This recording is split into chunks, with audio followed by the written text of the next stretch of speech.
I bet there's a lot of names out there, actually. Gable Stevenson got dropped from the Bills. I bet he might not mind returning to wrestle for $500,000. I bet Nicky Rod might want to prove if he's a real wrestler. Jiu Jitsu wrestling nerds, I am being joined by PD3 right now, and I'm interrupting his coffee date. I would have scheduled this for another time, but, ruining your guys' morning right now. But how are you guys doing?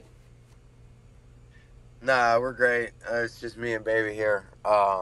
She knows the deal. We knock these interviews out together all the time. You know what I mean? I've already had a big morning of training and had a doctor's appointment and getting the body right for these future competitions, and back on the mats at 2 or 3 today at Morgan State. So it's cool. Got a great spot to prepare. D1 wrestling in Baltimore. Such a blessing. Yeah, and I remember seeing you guys at the hotel, and I was very curious, when you go to these type of tournaments, a lot is on the line, and it's so nice to have support, but who was in your corner for the CJI event? Yeah, well, to your point, it is great. My girl travels with me, and I miss the dog, but I like all my family there. My father was in my corner. My mother's going nuts, and my sister in the stands. I got fans putting her on camera, tagging me on Instagram, like, "Yo, Pat Downey, your mother's great." So, Mama Tia was there. My father, Zhao, was there from Fight Sports, one of my good friends and training partners down there at in Miami. So, yeah, I felt really good. It felt really cool to have all that support there, right? It was cool. And I feel like wrestling moms always, it's almost like a meme. Like, they're so passionate about everything. So I'm curious about what your upbringing was like. Like, how did they raise you to be who you are today?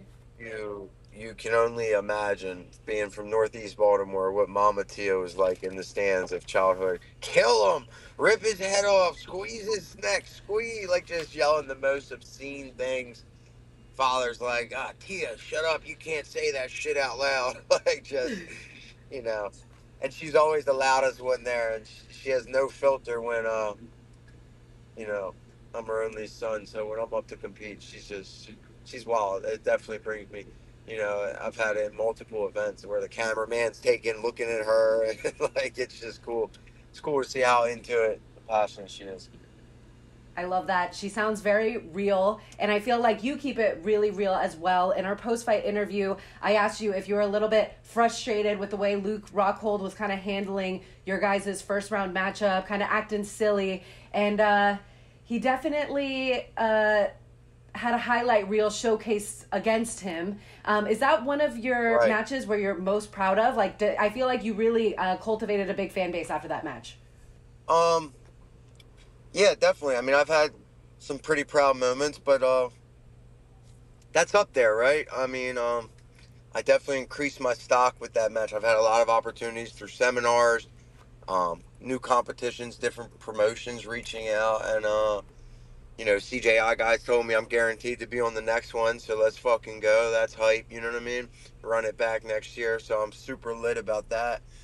And yeah, I mean, it's just anytime you go out there and you perform like that, you prove to yourself you are who you think you are. Like, we all are human and question the man in the mirror. And you go do something like that to a guy with the pedigree, that he has, and the accolades he has, and the following and fan base he has, you kind of steal that hype and thunder. And that's kind of what I did. And everything's booming. The Instagram, all the followers and all that shit that comes with it.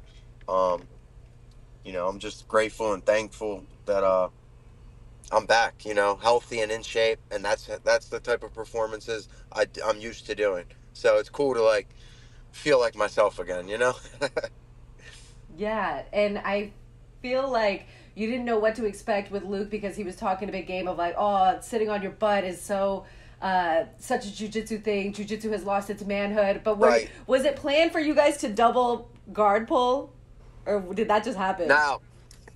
Told my girl, people on Instagram asking, they're like, oh, they had that set up, and I'm like, him and I were talking about it at the after party. We were hanging out, how in sync and in tune we were because it takes two to tango. I keep saying this with the Perry Punch guy I did an interview with. You can have a great match, or look at my match with fucking Adam Bradley. I was like watching paint dry. That sucked for me being in it, looking out of an outer body experience. I'm like, what am I actually participating in? What am I a part of? Like, what is this Mm-hmm. that I'm displaying to the world? I hated it. I hated having to sit there in between his legs for 15 minutes trying to do something and not being able to because this guy's just holding on to me for dear life. So I really, it's the complete antithesis of emotions, because whether I would lose to Nicky Rod or not, I guarantee you it's going to be that type of match y'all saw with Rockhold. You know what I mean? Watch Nicky Yeah. Rod and Luke, watch them compete, and then watch Nicky Rod and Adam compete. Matchups make matches. You know what I'm saying? So we can watch what happened at Polaris with Nicky Rod and Luke and see that type of match. And you can watch what happened. So I shout out to that guy for we both sold it, sit and guard. We both understood the humor without speaking about it. The unspoken, I don't know what word to use, camaraderie or bond to sell the fight to the fans. Because he's a show pony too. And he's a good looking guy, tall, walking around, shirt off, drawing the crowd. And then I win. I take my shirt off. I pull the crowd. It was just awesome. And it really does take two to tango. So, yeah, that was a cool highlight in my competitive career for sure. Yeah, you guys definitely brought the entertainment. I'm sure a lot of other people would have preferred to see you move on into the finals and get a match with Nicky Rod. But before we dive into that Adam Bradley match, in our post-fight interview, we had an alley-oop moment, had to set up the homeboy, Pat Downey, representing the DMV. You had a great win against Gordon Ryan. When I watched back that match, you finished it, obviously, in less than 20 seconds. Craig told me 10. What did you say at the end of that matchup? I heard something along the lines of, like, don't ever say something about wrestling. But I'm not sure if you remember what was said. Correct. In the Yeah. end. Don't ever say you can beat. My quote was, "Don't ever say you can beat Pat Downey in wrestling," because that's what he said after his match with Bo Nickel. That's how our beef started. This guy beats Bo Nickel barely, like in the last 10 or 15 seconds. I believe it was Third Coast Grappling they competed under. And you can watch the match, and afterwards he does this call out. It's like nobody at all. Him getting the mic after barely submitting Bo with 10 seconds left in a triangle. He catches him. He wins, and he goes, I can't beat Bo Nickel in wrestling, but I can beat Pat Downey. Like, I'm like, huh, did I just hear that? And then me, Reese, Nate, and Brucky were all watching it at Reese's house, my coach at the NJRTC at the time. And I'm like, did this motherfucker just call me out? Like what? Like what? We were all tuned in. Bo Nichols competing in a grappling rule set against Gordon. I'm learning jiu-jitsu for the first time. I'm like, yo, fuck this pussy. We make my debut in jiu-jitsu. I'm training for at the time, 2020 Olympic trials. Never practiced a day of jiu-jitsus in my life. I go there and compete against him for 25 minutes in his designated rule set, which is no time limit, limited referee engagement. Like, I actually do prefer his rule set, because look at CJI, the judges, and the refs, they're subjective. They made Luke stand up. They let Adam sit on his ass the whole time. One judge, one ref was different. The ref, the white guy, listen to the rules. He made Luke stand. The Brazilian guy let the guy sit down. Maybe it's differences in judges and differences in refs and their opinion of jiu-jitsu.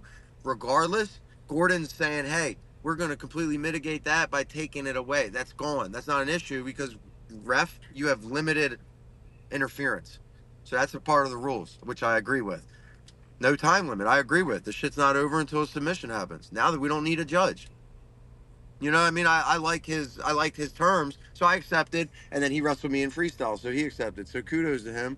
But we got to run that shit back in a there's almost a new sport to be created. Parts of CJI, parts of ADCC.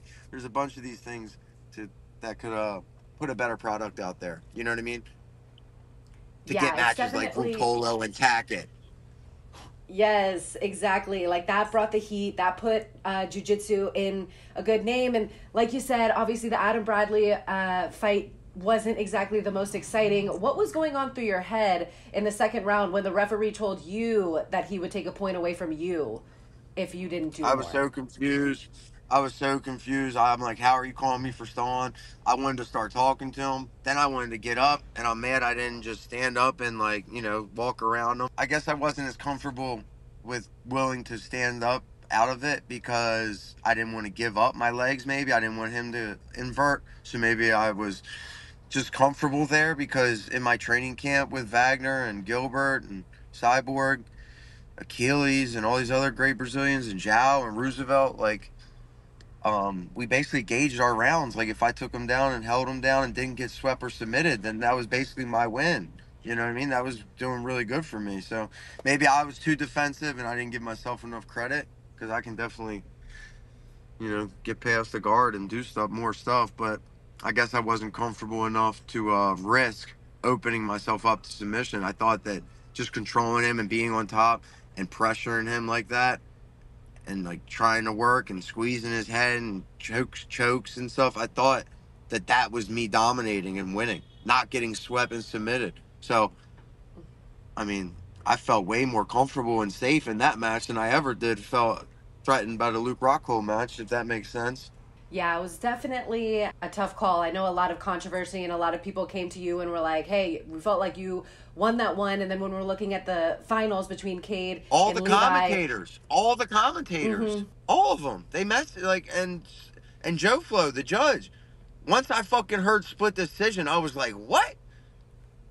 I couldn't even believe that one ref gave him a win. I was so confused. You know what I mean? Split decision. So I knew when I heard that shit wasn't good. I was pissed already as soon as I heard split decision.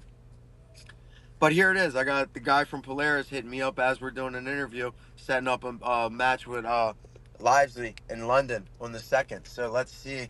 Let's see if this comes to fruition. I got to see some terms here soon. I'm pumped for that. That's going to be fan friendly. You know that motherfucker ain't pulling guard.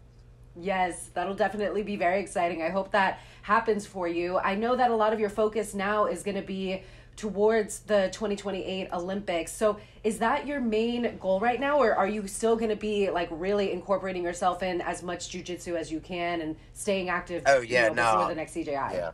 Yeah, I'm sold. I'm at a local BJJ gym. When I'm not wrestling, I'm training at Monroe, learning the leg entanglements, how just to not get jujitsued, all the slick little passes and what these guys are looking for, and what the judges and jujitsu players are looking for, and all the, you guys got all your cute vernaculars and little idiosyncrasies that are, subtly different, like for example, a turtle, referee's position, same shit. You know what I mean? Like all these little terms. It's call it jujitsu, sambo, wrestling, but I love the grappling in general, all of it. So just because I'm wrestling, it doesn't change a damn thing. It just gives me more opportunities to do what I do, compete. These guys at Polaris don't know. I'll accept any terms. Craig hit me up. I was like, what? I don't got to pay? He's like, nah, bro, we pay you to compete. I was like, bet. So I'm ready to scrap. I'm healthy and in shape. I'm going to compete in everything I can. And what would you say your overall experience with competing with the Craig Jones Invitational was like compared to other things that you've competed with? I've competed in both spectrums of things, you know what I mean? Competed in some janky shits. Some of these USA events that you think are crazy, like the World Team Trials I'm about to go do, it's about to be terrible. I gotta wake up at 6 a.m. You gotta make weight at 6:37, skin checks. Then you gotta try to fuel up, warm up, and wrestle 2 hours after. That's gonna take till 2 or 3 o'clock. They'll take a break. You'll come back at 5, wrestle again to make it to day 2. In which case you do, you have to weigh in again. So even if you're done at 5, you got to spend all night cutting more weight. Especially if it's an Olympic weight. Like if I was 86 kilograms, it's fucking a hell process that they put you through. And you're there all day, and it's terrible for the fans. It's long and drawn out. They combine the women's freestyle wrestling with the men's freestyle wrestling in conjunction with the men's Greco wrestling and serve a super long, weighted out, terrible product. And it's shitty as an athlete to be a part of, honestly. Fucking, especially with what's on the line, how hard we train, to have to go put our bodies through that. Luckily, I'm competing at 92 kilograms, way better for me with the same day weigh-in. So I just got to get used to waking up in the morning and setting up that routine, as opposed to Craig's event, to get back to your original question, the fucking best. Come in normal time, everybody's awake and warmed up, fans are seeing it, you know what I mean? Just sick production, like real arena, like cool marketing and advertising, and you know, fun, pretty promoters and the women involved, guys are very skilled too, but like, drawing attention to the event with high level names and everybody. Like, you're a huge part of the event. I met people like you and all the staff involved that have your own individual brands of what y'all do, and you guys are brought in, you know what I mean? So all of us in our respective professions, what we're masters at, collectively combined and used all our platforms to make a sick event that was just fun to be a part of. Really was. Yeah, I definitely think the collective really elevated the sport of jiu-jitsu, and then you bringing in the wrestling eyes, it made for a crazy, crazy time. Dolph and I Kirk of Lee know too. that, yes, he did so Huge well too. names. He's super, super Huge likable. names. Yeah, both of them are good guys, man. I mean, I know they're Penn State, but they're the ops, my whole life. But we were hanging out the whole time. It was cool to have that camaraderie there. Us being the only wrestlers, we didn't have any cliques. You know what I mean?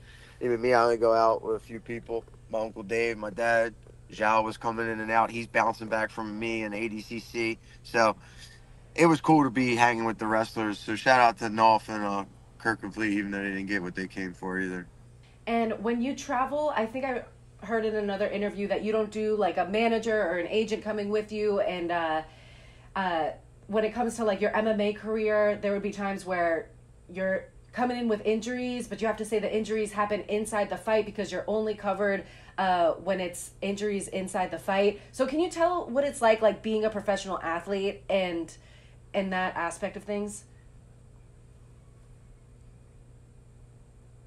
Freely, because it's just cutthroat, and then all the money that they take out that you don't find, that you paying out of medical pocket for medicals and travel or this, that, the third, all these things that are not revealed to you in your contract. And then the managers believe that they're entitled to 10% of the money you earn through your accolades and your following and your brand building, that they're entitled to this money just because they signed you a contract. I straight up tell managers, listen, you only are entitled to as much money from me as you make me. If you don't bring me a sponsor and make me a few grand, if you don't do anything to help me, set me up with a seminar, get me in other tournaments, if you don't bring me sponsors, you're not earning me money. You're not going to get a piece of my purse just for bringing a piece of paper for me to sign. That's not it. I'm the one who earned the right to sign that paper. They're signing me, motherfucker. You don't get a piece of what I'm performing for nothing. What? Because he knows a guy at Bellator? Because he knows somebody at the UFC? What are you talking about? No, you get paid based on what you earn. The revenue you generate from me and my brand. So if you don't want to generate anything for me, I don't gotta pay you anything. And those are my terms. If you want to manage me, you know what I mean. And once you lay it like that, motherfuckers, you realize who's ready to work and who ain't. You know what I mean? 100%. And do you think that you're going to be doing any MMA fights in the future? Or are you just sticking in with Yeah, I'm gonna grappling and fight wrestling? at the beginning of the year. Fight at the Oh, beginning of the year snap. for sure, done in Baltimore. Yeah, I'm talking to the owner. I knew John Rollo since I was 5 years old, and we got it in the works. So that's going to be sick. Baltimore Convention Center, hometown boy, bring it back, and I'll generate the revenue. I won't get paid any cool contract. I want to get paid what I'm worth. However many sick tickets I put in the motherfucking convention center, pay me on it. My seats that I sell. That's all I'm asking for. I don't need none of these other managers stealing set values. I don't need all these mystery vigs coming up. It's like they're a mafia, freaking big old monopoly running the vigorous. You know, the vigorous, like charging an obscene tax. That's what the vigorous is. It's a real word. You know what I mean? That's what they're doing. They're vigging all the fighters, especially in wrestling. I need to run a PDI, Pat Downey Invitational during next year's World Trials. I need to talk to whoever Craig talked to and get this motherfucking funded.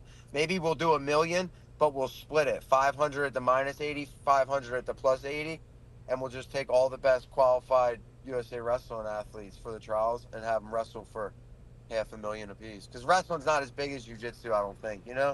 Yeah, I guess in terms of like a spectator prize money, like kind of view. But when it comes to like the Olympics and I don't know. I think you guys will have to get like a couple more crazy personalities like the Craig Jones and you calling out Gordon Ryan and like all of that drama, I think would build up wrestling like that. But right now I feel like a lot of wrestlers are so focused and respectful usually. Like they don't really talk a lot of crap.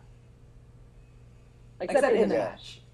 There's a few guys. I'm sure. I bet Srirachi wouldn't mind hopping in that plus or minus 80 kilogram and talking his talk. I bet there's some good characters we could find. You know, look at the NCAA. I bet Ferrari wouldn't mind wrestling for $500,000. I bet, you know, I bet there's a lot of names out there actually. Gable Stevenson got dropped from the Bills. I bet he might not mind returning to wrestle for $500,000.